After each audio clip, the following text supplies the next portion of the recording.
Good morning!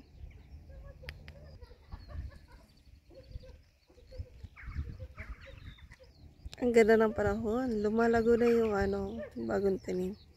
Nagtanim sila ng orzo. Kakaiba yung puno na to, yung sanga niya. Parang sa mga horror films. Wow! May mga dandelions na malapit na mag-spring. At may mga bulaklak na rin. May mga bulaklak na rin na color yellow. Nice! Sarap na rin maglaro ng football. Namumulaklak na yung succulents. Ang dami na nila. May bubuyog na rin.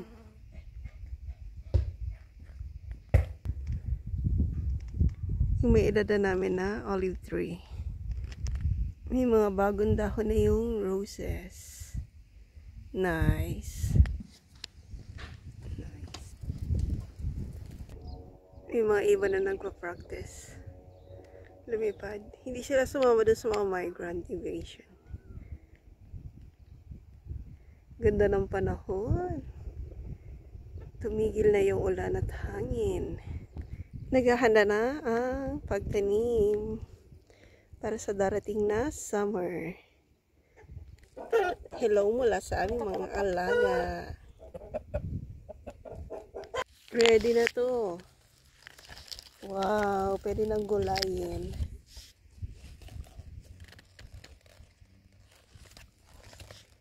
Pwede na. Meron pa dito isa.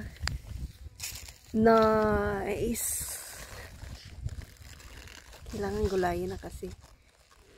Maunahan tayo ng mga lumilipad na animals. May mga bubuyog na. Kapag ganito kainit talaga. Yung bubuyog nagpunta sa phone. Malakad-lakad siya.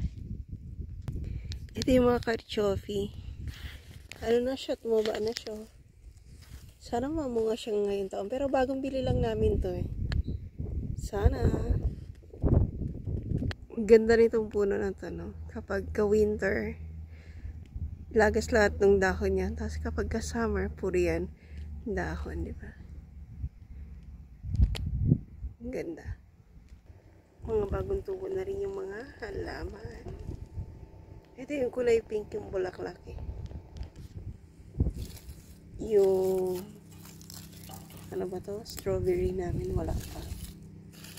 Puro lang siya dahon. Walang bulaklak. Baka hindi ito magbunga ngayong taon.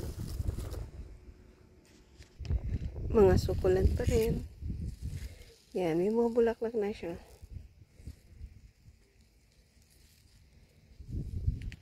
Yung hilera ng aloe vera. Diba? Nice. Isang puno lang yan. Dumami lang sila ng dumami. Maganda ang panahon pero malamig ang simoy ng hangin. Ingat po palagi. Have a nice day. Take care.